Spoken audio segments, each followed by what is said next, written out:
CJ here, Three Like Geeks, live at DC Black Film Festival, and I am here with. Tamara S.Hall, the writer-director of A Night at the Table. So, your film style compared to a lot of other films that's at this festival is very horror thriller, so to speak, a little bit. Was that always the goal going into it instead of just making just straight up drama? Or, I mean, Well, so this is just one sample of my storytelling. I wouldn't say it encompasses my style as a whole, but this particular film is a thriller horror, and that was exactly my intention going into it. I knew I wanted it to be a thriller. I'm obsessed with horror films, but also I had an important statement I wanted to make, and I feel like but between comedy and horror, those are the two most unapologetic genres to do such a thing. And so I felt like I wanted to take a black woman's horror, put it into a film similar to what Jordan Peele did with a black man's horror, and I wanted to have fun with that. yeah, was there any sort of like trepidations of not going tropey with it? I mean, like I said, horror, there's so many tropes that people kind of hit little small beats on and stuff. So, did you try to avoid that, or did you kind of want to embrace it in a way to kind of like flip it a little bit, so to speak? Do you have an example? Um, Trying to nail it. I'm kind of speaking more so broad, so that's probably the wrong way to go about it. Or like when you say trope. Trope, just like in terms of the way we as black people are kind of like portrayed or shown in horror movies, so to speak. 'Cause I feel Jordan Peele kind of did something different, and like it wasn't just, oh, it's actually no, there's some nuance to this. So I guess that is a good one. Did you want to add a bit of layer of nuance when you were going about kind of like the way these characters interact with one another? Oh, absolutely. I don't think there's anything cliche about my story or the way I told my story. I think it's very unique, and some people get it, some people don't. But I think the more important aspect of it is why are we here? Like the question of why are these three people here at this dinner table, and well, two people at the dinner table, one person in the kitchen, and what's the purpose, and why does I don't want to give anything away, but why does one person seem to be wanting to harm either of these two people? So for me, I think again, like horror was the vehicle I felt like was best suited to drive in terms of how black people are portrayed on TV and film. I mean, it's something that it's always going, as long as we're not telling our stories, you're always going to see elements of stereotype, but also anything revolving stereotypes is very subjective. I think here's what I tell people, because when I was promoting and crowdfunding for my film, what kept coming up, because I kept talking about a black mother's pain, and what kept coming up, drop the mother, black pain. And so people kept, people would ask, like, well, don't we see enough of that? And I'm like, but this is different. This is not just about pain. Not only is it more sinister, but also it's something that we on a daily basis continue to experience. And I think that this is a part of the human experience. The difference is I don't think that we get to see from a black woman's lens the full spectrum of pain. I think that when we hear and see pain, especially from a black woman, it's very limited.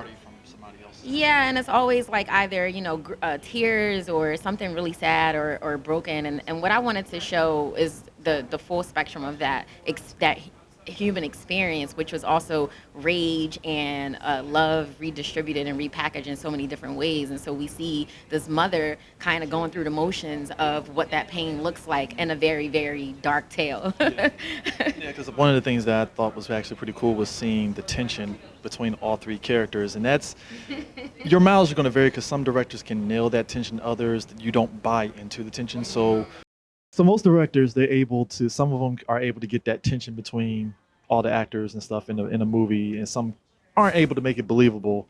For you, did you run into any hardships trying to get that tension level that you were kind of going for? And I know a lot of that is on the actors and actresses that you have at that table and stuff. So was there any hardships on that end? I think that's a great question regarding tension being successfully relayed on screen. So to be honest with you, I won't give anyone more credit than the other. I think when it comes to something like trying to get a viewer to experience a specific feeling, in filmmaking, we all play a part. So when I say that, the tension started with the writing, right? So the way I wrote the script was very suspenseful. I mean, it's so short, but every line is so specific and so abnormal that you have to think, right? So that element of it is already suspenseful, but each line we build that tension. When we start to speak more and more, the mother speaks more, and then all of a sudden you hear the boy speaks more, and so you hear these characters begin to say more things that are very, very abnormal. So I think it started with writing things that weren't reflective of a normal dinner environment, right? So that's tense right there. But then also, and then the next chapter would be the acting, communicating with the actors about their perspective on each character. So, how do you feel about this character, and why do you feel that way? And also, the most important question when you're an actor: why are we here? Why are you here? What's your purpose in this room? And because I am an actor, that's the first thing I think about. What is my goal by the end of the story? And if an audience cannot figure that out, then as an actor and as a director, we have not done our job. And so, me having that experience as an actor lended itself to my directing, and me having that experience as a writer lended itself to all of those other facets. And lastly, I will say, with regards to portraying tension on screen, post production is a big thing too. The editor also helps build that suspense, right? Because it's up to him to decide. It's up to the director and the editor, but mostly the editor to decide when she's saying this statement. I'm going to cut here to his eyes looking up because that means something. And so you start to kind of manipulate the viewers in a way to say this meant something here, and that's why we cut here. And then lastly, the composer. We talked a lot about it being tense in certain moments and it being relief in certain moments, and sad in other moments. And so that was a big thing. So, for you, because I've noticed there's a lot of black women that we follow on social media and stuff, and I think one of them was talking about like black women being involved in horror and stuff, because that's something that's, we see black women doing movies, period, but like on the horror genre, it's kind of a rarity. So, do you feel you'll kind of be joining that rank of like, hey, let's buck this trend and actually see more of that behind the camera and writing and things like that? Absolutely, 100%. I think once I decided to enter into horror, it was never really a long, drawn out, like, political thought or statement. It was like, this is what I love because it makes me feel something. So I want to get into that realm. But then me doing that not only opened the door for myself, but for other people, because then people who weren't familiar with me prior, that had an interest in that genre or experience in that genre, all of a sudden they were like, hey, you do this too, let's join together. And so, to answer your question, absolutely, I actually plan to turn A Night at the Table into a feature, a full-length script. I don't know production wise if I'm going to, how many hands I might have, if I might just give it to someone. But I do. This is a very layered and complex story that is very hard to tell in 10 minutes. And lastly, I had a very popular horror. She's an independent horror film director from Atlanta. No, she's from LA, but she lives in Atlanta now. She reached out to me, and now we're co-writers on a horror web series called Ronald, coming soon. I, I wrote the series finale, so yeah, we're out here, black women horror filmmakers. We're out here. So lastly, you saying you being an actor and then you went into directing and stuff. Was it much easier for you to kind of get this vision out there? Like you said, you're coming from the acting perspective and now you're kind of doing directing. Was it easier for you to do that versus say if you weren't acting, would you do well actually, if you weren't an actor first and such and you just went straight into directing, do you feel you have been able to still get this vision across the way you wanted to, or do you feel the acting kind of helped it getting it across more? Yeah, absolutely not. If I were not an actor before I created this story, I would not have gotten the story off the way it came off. And I say that because this is a very character driven story, and I've had people come up to me asking me alone, how are you able to get this performance on camera? And I will say, correction, I am an actor and a writer before I became a director. So that helped me a lot, me knowing exactly where the story came from to begin with. But as an actor, I knew that the acting is so important. And I tell people all the time, there are two types of directors. There's the technical director, and then there's the performance director. And fortunately enough, I happen to more so lean towards the performance aspect. But I'm very creative in a sense that I'm a visual person, and I like to tell things. I like to get things right technically, but it's not my priority.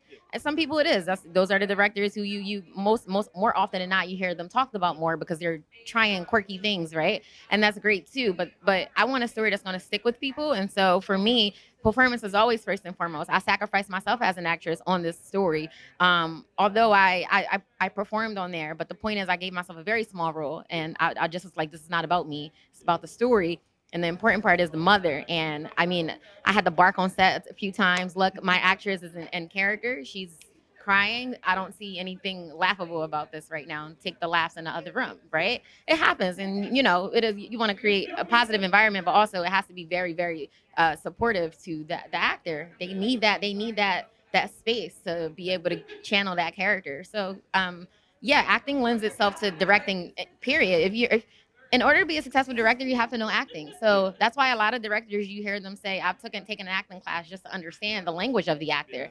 I honestly, I sometimes bump heads with directors who look down on acting, or they think that you can turn things on and off. It doesn't work. It doesn't work like that. There are people who magically can, but for the most part, there's a process to this, and I think that the director has to respect the actor's process just as much as the actor has to respect the director's process. So, absolutely. Well, thank you, taking time to talk to us. Like I said, great film. Like I said, you nailed the tension. That's that to me. It's but that's to say it's paramount because if like it's paramount because it's like otherwise I'm just like I don't believe any of this. Like no, we're done. Too, the tension is very important because Black people in general are always living life very tense sometimes when they're in environments that make them uncomfortable. And especially Black mothers who have Black sons who are at risk every day, they are always in a tense state of mind. And I'm just going to leave it at that. Drop the mic. But thank you for taking time to talk to us. Appreciate it. And CJ out.